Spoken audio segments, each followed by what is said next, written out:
So now one question remains.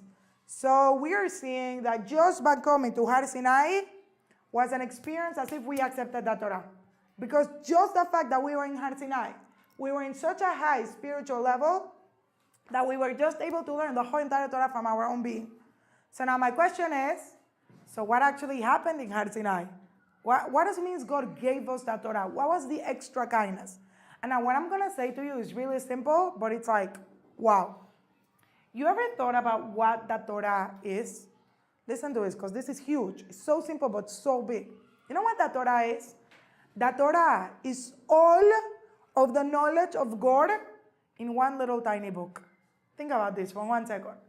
The Torah has 300,000 something letters. I know, 600, whatever. And it contains everything that God knows. I told you last time about, like the Bible calls the whole thing. It contains all of history. Everything that could be, was, would be, everything. And the Torah is this big. I remember when I became frum, so I went to Panama to teach. So I went to buy like Sfarim, like books, whatever. Now, English books are expensive because the authors make lots of money. Hebrew books are not expensive because the authors don't make money. They just want to I went to buy a Chumash, like Bereshit, Shmot, Vayikra, Midbar, Yevarim. This is the whole Torah. It contains everything that God knows. I bought the nicest set. It was a big set for a beautiful price of 240 shekels. You know what 240 shekels are? At that time, it was $60. I remember I stopped and I said, wait, I now have the key to know everything that God knows for just $60? That's crazy. Like the whole entire Torah, the 5 books, have less words than one of the books of Harry Potter. Stop for one moment. You know what God did in Har Sinai? You ever got any of those books like Computer for Dummies, right? Computer, How to Fall in Love for Idiots, one of these things, right? That's pretty much what God did. He made this user-friendly guide that has everything that he knows in a way that you can learn it. That in itself is the craziest thing. Whenever I learn Torah, I'm just like, wait, how could you have in so limited words so much wisdom? It's impossible. You're learning one pasuk, there's 5,000 commentaries on one pasuk, and you're like, for real?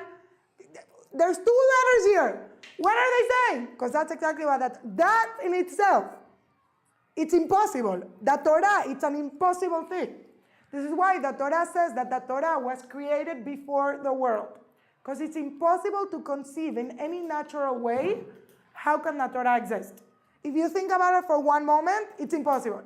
It doesn't matter how many times you learn the Torah. We just had Simchat Torah. We started again. Every time you learn it, you learn something new. It's crazy.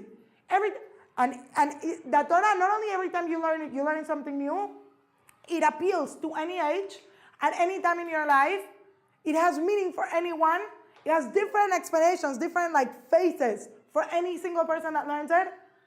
The Torah in itself is the most impossible thing that you could ever have in your life. Let me give you what this really means, and also an example that explains how crazy is the Torah. So now listen to what I'm going to do right now. Do you guys remember that Moshe Rabbeinu he used to stutter? Everyone remembers this? He couldn't speak, right? By the way, I don't know if you ever noticed this, but Moshe Rabbeinu was stuttering, but from the moment of the giving the Torah till he died, what did he do every day? He just taught Torah, right? He answered questions. Now, doesn't that mean he should have had to stop stuttering? Because if he was stuttering and teaching Torah, this must have taken him a long time, right? But he taught Torah so much that every single person everyone knew the whole entire Torah that only came through Moshe Rabbeinu, right? So our rabbis say that from the moment the giving of the Torah, Moshe stopped stuttering. We don't know if forever, but for sure, when he was teaching Torah, he didn't used to stutter. He was a fresh, clean device to teach Torah. Also, you have to understand this is a need. Because if I'm your teacher and you're not able to understand what I'm saying, then you might make a mistake in whatever you understand. So Moshe used to express it. So now, why did Moshe used to stutter? So now, listen to how we learn Torah. First idea, this is for little kids. When you're little, what do I tell you? That when Moshe was a little kid in the palace of the king of Paro, everyone used to say that he's going to steal the kingdom. So one time, what did Paro do? You ever heard this story? He put this fire on one side and the crown on the other side, and so what Moshe was going to get. And that was a sign if he wanted to steal the kingdom.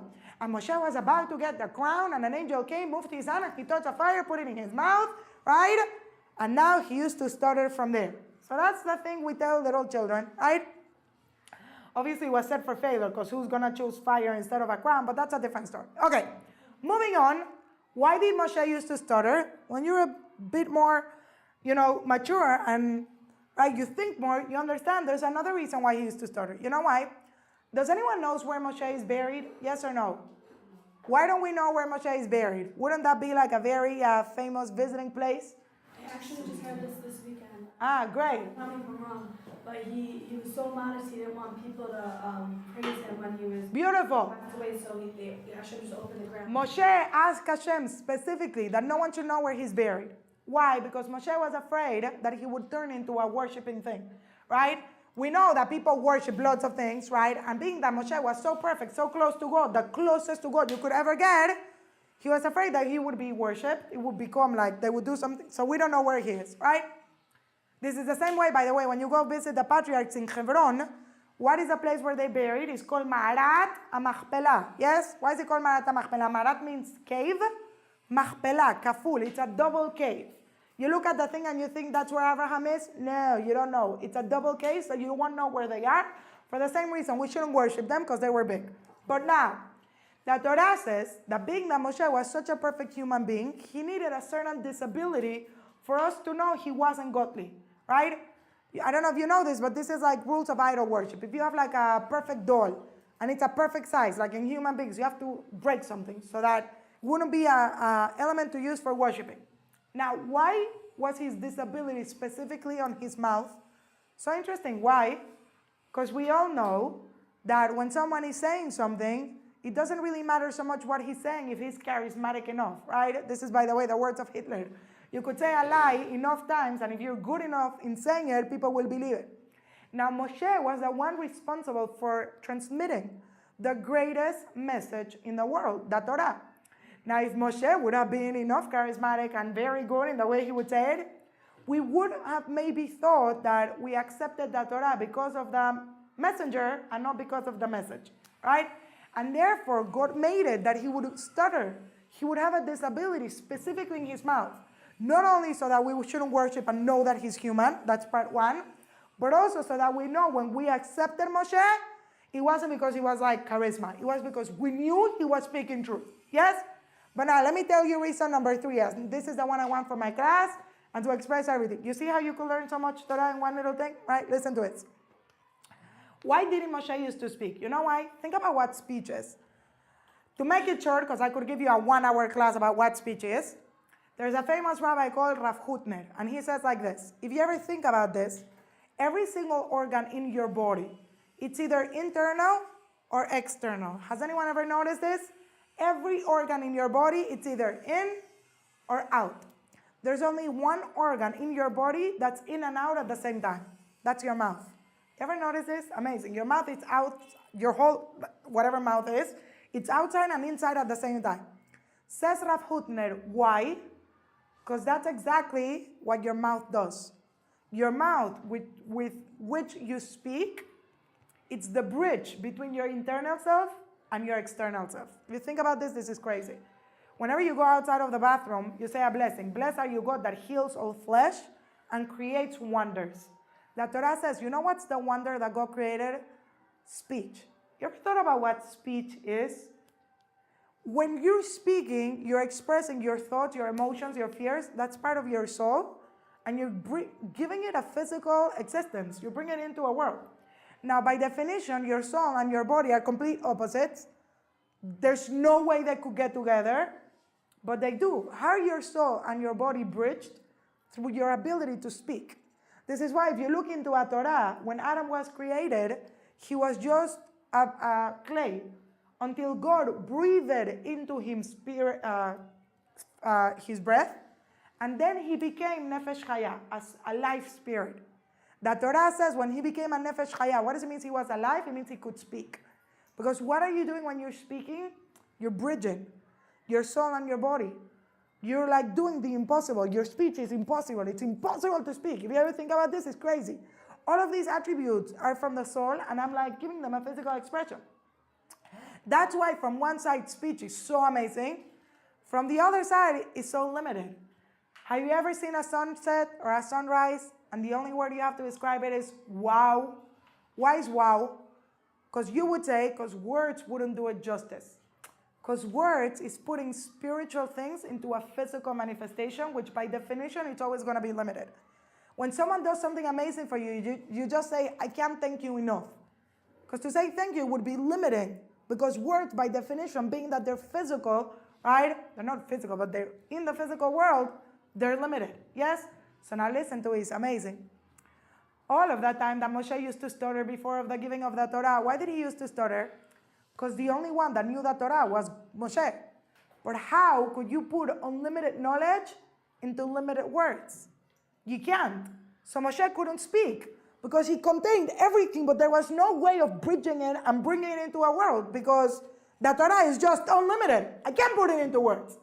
But what happened? When God gave the Torah, suddenly Moshe started speaking. You know why God started speaking? Because God did the impossible. God took all of the Torah and put it in a tiny little book in a limited amount of words.